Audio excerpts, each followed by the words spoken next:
Hello dear friends, तो मैं हूं आरती। संस्कृति पीसीएस यूट्यूब चैनल पे आप सभी का स्वागत है। मैं हाजिर हूं एक नए विषय को लेकर के। आज हम बात करने वाले हैं बिहार में। कुछ दिन पहले मैंने आपको एक आर्टिकल पढ़ा था जिसमें बताया था कि बिहार में 10,000 एआई धुरंधर तैयार किए जाएंगे।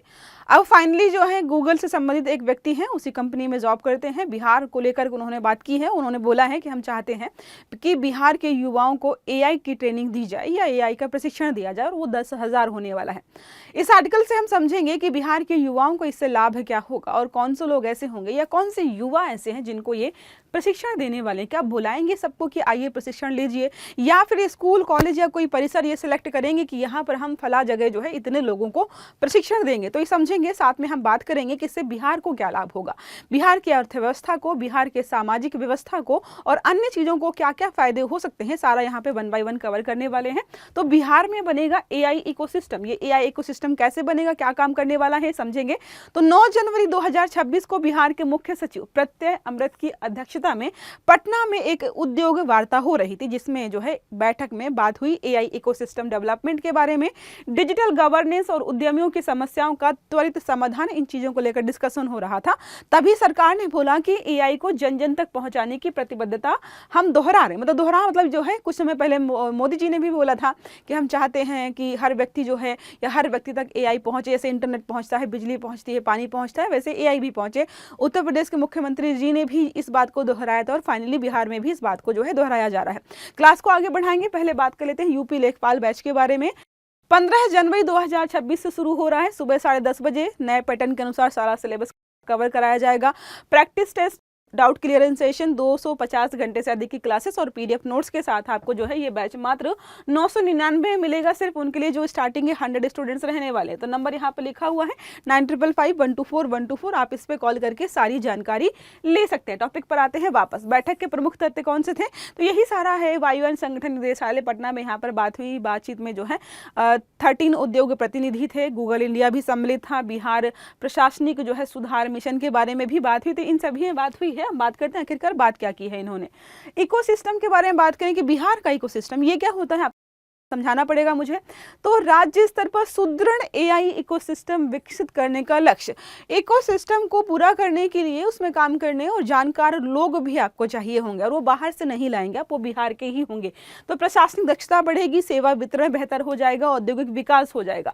तो इंक्लूसिव प्लस टेक्नोलॉजी प्लस जो है ड्रिवन गवर्नेंस, सब चीजें जो है एक साथ काम करेंगी और ये गवर्नमेंट यहाँ की जो है और बेहतर काम कर पाएगी। अब बात करते हैं एआई प्रशिक्षण पहल के बारे में। तो जो वही बात की थी ना हमने कि 10,000 धुरंधर तैयार किए जाएंगे, तो गूगल इंडिया के सहयोग से पायलट प्रोजेक्ट स्टार्ट किया जाएगा। तो पहले सिर्फ सरकार के द्वारा स्टेटमेंट दिया गया था, अब जो है गूगल इंडिया ने आके सामने से बोला है कि हम पायलट प्रोजेक्ट बिहार में शुरू करना चाहते हैं। अगले 6 महीने में 10,000 छात्रों को एआई प्रशिक्षण देंगे। कॉलेज आधारित एआई स्किल प्रोग्राम है ये। कॉलेज में जो छात्र पढ़ रहे हैं उनको सिखाया जाएगा। युवाओं को फ्यूचर रेडी जो है स्किल्स दी जाएंगी, रोजगार है, स्टार्टअप्स है, स्किल इंडिया मिशन, ये सब जो है यहाँ पर इंक्लूड होकर के काम करेंगे। तो बिहार के युवाओं के लिए बेहतरीन मौका है। जो लोग ऐसे हैं जिनको समझ नहीं आता है कहां से सीखें, कैसे सीखें, कोई जो है ट्रस्टवर्दी सोर्स नहीं है, कोई बेहतरीन इंस्टीट्यूट नहीं है, उनके लिए मौका है, क्योंकि गूगल खुद यहां पर आकर बोला है कि भाई हम सिखाएंगे।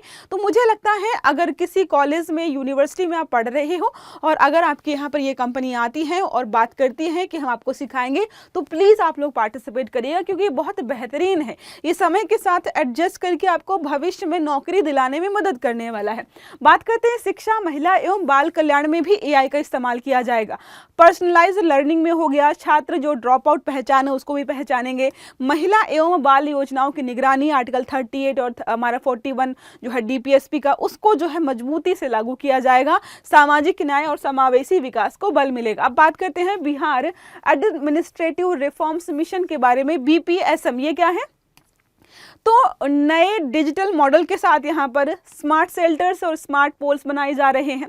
व्हाट्सएप आधारित 24/7 सरकारी सेवाएं दी जा रही हैं। गवर्नेंस इंपैक्ट देखें कि सरकार में क्या प्रभाव पड़ेगा, तो तेज सेवा वितरण होगा। जाहिर सी बात है, कोई लिफाफा लेकर के आपके घर पे कुछ डिलीवर करने आ रहा है, वही समझिए एग्जाम्पल कि कोई पोस्ट ऑफिस से चिट्ठी भेज रहा है और दूसरा व्हाट्सएप पे बैठकर मैसेज भेज रहा है, तो कौन सा बेटर है, व्हाट्सएप मैसेज। तो तेज सेवा वितरण है, पारदर्शिता रहती है, नागरिक केंद्रित शासन, तो चिट्ठी उन्होंने कुछ और लिखी थी, रास्ते में जो है किसी ने चिट्ठी बदल दी तो पारदर्शिता खत्म हो गई, लेकिन व्हाट्सएप में ऐसा नहीं है, जो जिसने मैसेज किया है वही आएगा। और नागरिक केंद्रित शासन है, तो नागरिकों को ध्यान में रख करके यहाँ पर चीजें बनाई जा रही हैं। उद्यमियों की समस्याओं का ऑन द स्पॉट समाधान किया जाएगा, तो जो भी बड़े बड़े इन्वेस्टर्स हैं, इंडस्ट्रियलिस्ट हैं, उनको जो है ध्यान में रखकर योजनाओं को चालू किया गया है। सासा मूसा चीनी मिल पुनरुद्धार, तो बहुत सारी चीनी मिल हैं बिहार में बंद पड़ी थी, उनको जो है फिर से शुरू किया जा रहा है। स्टार्टअप्स फंडिंग हो गया, राशि एकमुश्त देने पर विचार किया जा रहा है। सेमीकंडक्टर उद्योग के लिए अनुकूल माहौल बनाने की बात की गई है। ईज ऑफ डूइंग बिजनेस को बढ़ावा देने की भी बात की गई। तो बिहार को रफ्तार देने के लिए जो भी चीजें हो सकती हैं सबके लिए यहाँ पर प्रयास किया जा रहा है। अब बात करते हैं बिहार विशिष्ट चुनौतियां और एआई समाधान। तो यहाँ पर चुनौतियां हैं, यहाँ पर समाधान है। पहले समझते हैं कि चुनौतियां क्या है।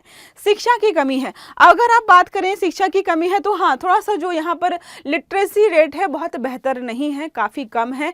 जब लोग पढ़े ही नहीं होंगे तो उनको आप एआई कैसे सिखाएंगे, ये समस्या हो सकती है। महिला सुरक्षा सबसे बड़ा मुद्दा है, भ्रष्टाचार है और बहुत धीमी सेवाएं हैं। अब यही योजना अगर आप किसी जो है तमिलनाडु, केरला, तेलंगाना और अन्य राज्यों में, महाराष्ट्र, मुंबई कहीं और लागू करते तो शायद बहुत तेजी से काम करती। इनको लेकर थोड़ा संशय है। अब समाधान क्या है कि एआई लर्निंग प्लेटफॉर्म्स अगर हो तो हम शिक्षा की कमी को भी पूरा कर पाएंगे। स्मार्ट पोल्स और एआई सर्विलांस के माध्यम से महिलाओं की सुरक्षा भी बहाल होगी। एआई बेस्ड मॉनिटरिंग से हम भ्रष्टाचार को भी कम कर पाएंगे। और व्हाट्सएप गवर्नेंस जो है बहुत तेजी से काम करती, तो धीमी सेवाओं वाला इशू भी खत्म। अब रोजगार और अर्थव्यवस्था पर क्या प्रभाव पड़ेगा, तो यहाँ पर बात करें चुनौतियां क्या है। ऑटोमेशन से जॉब डिस्प्लेसमेंट की आशंका हो सकती है। अवसर यहाँ पर एआई ट्रेनर्स हो गए, डेटा एनालिस्ट हो गया, टेक इनेबल्ड स्टार्टअप्स हैं, साथ में समाधान के अप स्किलिंग और री स्किलिंग। इसका मतलब ये है कि ऐसा नहीं होना चाहिए कि आपने कोई चीज एक बार सीख ली और बस उसी पे काम चल रहा है।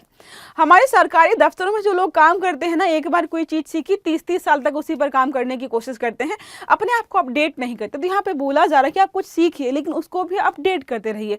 भले ही एंड्रॉइड का कितना भी अच्छा फोन आ जाए, वो अपने आप को हर महीने 2 महीने में अपडेट करता है ना, वैसे ही हमें भी करना चाहिए।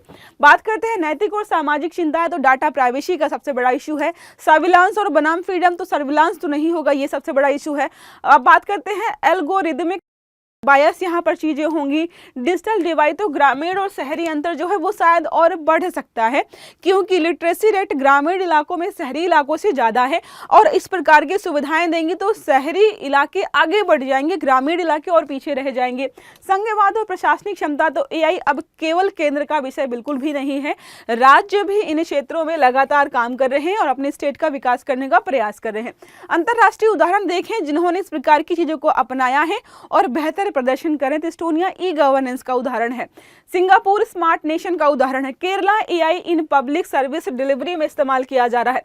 बिहार के लिए महत्वपूर्ण क्या हो जाएगा, डिजिटल साक्षरता बढ़ेगी, युवा सशक्तिकरण हो जाएगा, औद्योगिक निवेश भी बढ़ जाएगा, क्योंकि समय की मांग है कि एआई आधारित कंपनियां ही आगे बढ़ रही हैं। बेहतर प्रशासन और समावेशी विकास, मतलब सभी को साथ में लेकर के काम किया जाएगा। आगे की सलाह यही है कि राज्य जो है क्या करे, एआई नीति और जो है रोड मैप तैयार करे, डेटा संरक्षण कानून बनाए, ग्रामीण क्षेत्रों तक एआई का विस्तार करे, ताकि जो शहरी और ग्रामीण इलाकों के बीच डिफरेंस है वो कम हो पाए। और पीपीपी मॉडल्स जो होते हैं इनको भी मजबूत करे। तो ये तरीके हो सकते हैं कि जो बिहार के लिए एआई रोड मैप लेकर के आया गया है वो सफल हो सकता है। प्रश्न हमारा यहाँ पर यह है कि बिहार में एआई प्रशिक्षण कार्यक्रम को कॉलेजों तक विस्तारित करने का प्रस्ताव किस संस्था द्वारा रखा गया है। विकल्प है नीति आयोग, बिहार प्रशासनिक सुधार मिशन, तीसरा है गूगल इंडिया और चौथा है आईटी मंत्रालय। तो सही आंसर आपको देना है कमेंट बॉक्स में। अगर आर्टिकल अच्छा लगा है, पसंद आए, तो वीडियो को लाइक करना है, चैनल को सब्सक्राइब करना है और बेल आइकन भी दबाना, ताकि जितने भी इस प्रकार के आर्टिकल्स हैं वो सारे आपको समय पर मिलते रहें। तो अच्छे से पढ़िएगा। Have a good day. Thank you.